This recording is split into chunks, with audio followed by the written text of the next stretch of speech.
Pemirsa, pada hari Rahina Ngembak Geni Tahun Baru Saka 1946, tanggal 12 Maret 2024, Desa Adat Semate, Abian Base, Mengui Badung kembali menggelar tradisi embed-embedan untuk menghormati Bisama Empu Resi Bantas.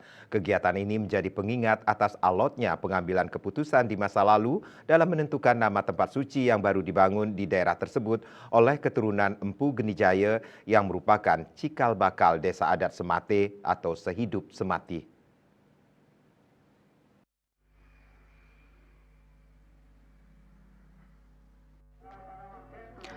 Beginilah suasana ngembak geni di Desa Adat Semati, Kelurahan Abian Base, Mengui Badung.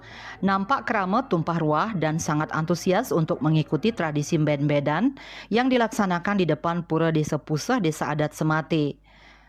Dalam Raja Purana disebutkan, mbed-mbedan merupakan tradisi atau perayaan untuk menghormati Bisama Resi Empu Bantas.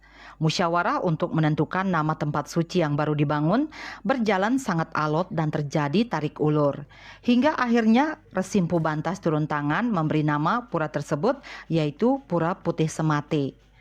Sebagai pengingat atas alotnya pengambilan keputusan tersebut, maka Resi Empu Bantas mengeluarkan bisama bahwa pada setiap tahun, yaitu pada sasi kedase, tanggal pisan atau hari raya ngembak geni, atau sehari setelah hari raya nyepi, tradisi mbed-mbedan dilaksanakan.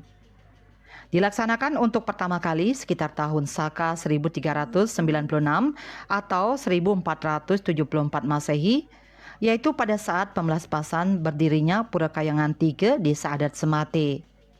Berasal dari bahasa Bali mbed-mbedan yang berarti tarik-menarik atau tarik ulur. Sekilas tampak seperti permainan tarik tambang. Namun perbedaannya adalah pada sarana yang digunakan, teknik dan jumlah pemain. Mbed-mbedan menggunakan bun kalot, sejenis batang tumbuhan merambat yang tumbuh di setre Desa Adat Semate. Di awal permainan, jumlah peserta 22 orang dibagi menjadi 2 grup. Masing-masing grup terdiri dari 11 orang. 9 orang bertugas menarik bon kalot, sedangkan 2 orang bertugas menggelitiki pinggang lawan. Uniknya, di tengah-tengah permainan, siapa saja boleh ikut bermain, sehingga di akhir permainan jumlah peserta bertambah banyak. Tidak ada hadiah bagi yang menang, demikian juga tidak ada hukuman bagi yang kalah. Hal yang diutamakan adalah sukacita dan kebersamaan. Tradisi ini diawali dengan persembahyangan bersama, menghaturkan upakara daksina suci di Pura Pusah, Pura Desa Adat Semate. Sementara setiap kakak menghaturkan tipat bantal sebagai lambang purusa dan perdana. Barulah kemudian tradisi mbed-mbedan ini dilaksanakan di depan Pura Desa Pusah, Desa Adat Semate. Pada pelaksanaan tradisi mbed-mbedan kali ini dipentaskan pula tari Rejang Giri Putri, tari maskot Kabupaten Badung oleh Pakis Desa Adat Semate, dan dihadiri pula oleh Dinas Kebudayaan Kabupaten Badung. Mbed-mbedan selesai dilanjutkan dengan nunas prasadam atau surudan tipat bantal dan diakhiri dengan bersalam-salaman, saling maaf memaafkan.